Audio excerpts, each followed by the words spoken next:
শেখ হাসিনা কি সত্যিই বাংলাদেশে ফিরছেন? ভারতে বসেই কেন দিলেন এত বড় বার্তা?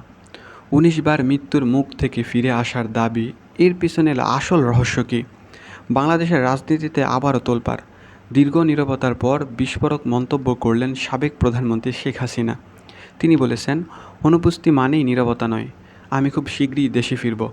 কিন্তু কবে? আর ফিরলে বাংলাদেশের রাজনীতিতে কী কী পরিবর্তন আসতে পারে, পুরো ভিডিওটি দেখলেই আপনি বুঝতে পারবেন। বাংলাদেশের রাজনীতিতে নতুন করে উত্তেজনা ছড়িয়েছেন সাবেক প্রধানমন্ত্রী শেখ হাসিনা। ভারতে অবস্থান করেই একটি ইমেইল সাক্ষাৎকারে তিনি বলেন, তিনি নীরব নন এবং খুব দ্রুতই বাংলাদেশে ফিরবেন। এই মন্তব্যের সামনে আসতেই রাজনৈতিক অঙ্গনে শুরু হয়েছে নানা আলোচনা। বিশ্লেষকরা মনে করছেন, এই মন্তব্য সামনে আসাতেই রাজনৈতিক অঙ্গনে শুরু হয়েছে নানা আলোচনা, বিশ্লেষণ এবং বিতর্ক। মূলত শেখ হাসিনা বলেছেন, রাজনীতি থেকে তার দূরে থাকার মানে এই নয় যে তিনি থেমে গেছেন।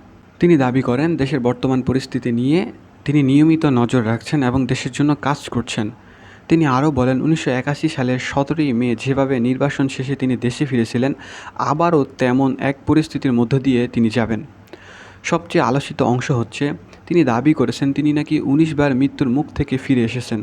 এছাড়াও তিনি দেশের বিভিন্ন পরিস্থিতি নিয়েও আলোচনা করেন, যেমন আইন শৃঙ্খলা পরিস্থিতি এবং রাজনৈতিক পরিবেশ নিয়েও তিনি কঠোর সমালোচনা করেন।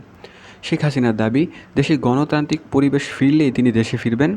তিনি বলেন, ফ্রিডম এবং রুল অফ ল ফিরে আসা খুবই জরুরি। তিনি অভিযোগ করেন, অনেক নেতাকর্মী বিরুদ্ধে মামলা হয়েছে এবং অনেকেই ঘর ছাড়া। দেশের অর্থনীতি নিয়েও তিনি উদ্বেগ প্রকাশ করেন। বিদ্যুৎ, তেল, গ্যাস ও সারের সংকট নিয়েও তিনি কথা বলেন। পাশাপাশি ভারত বাংলাদেশের সম্পর্ক নিয়েও তিনি গুরুত্বপূর্ণ মন্তব্য করেন।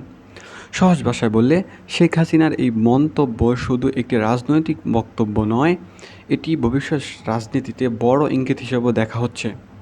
কারণ তার দেশে ফেরার ঘোষণা নতুন রাজনৈতিক সমীকরণ তৈরি হতে পারে। এখন প্রশ্ন হচ্ছে, তিনি কবে দেশে ফিরবেন? তার এই মন্তব্য বাংলাদেশের রাজনীতি পরিস্থিতিতে কতটা বদলে দিতে পারে? শেখ হাসিনার এই মন্তব্যকে আপনি কিভাবে দেখছেন? তিনি কি সত্যিই দেশে ফিরবেন, নাকি এটা শুধুই একটি রাজনৈতিক বার্তা? আপনার মতামত অবশ্যই কমেন্টে জানিয়ে যাবেন। ভিডিওটি ভালো লাগলে একটি লাইক, কমেন্ট, শেয়ার করতে ভুলবেন না। দেখা হচ্ছে পরবর্তী কোনো আপডেটে। ততক্ষণ ভালো থাকবেন, সুস্থ থাকবেন। আল্লাহ হাফেজ।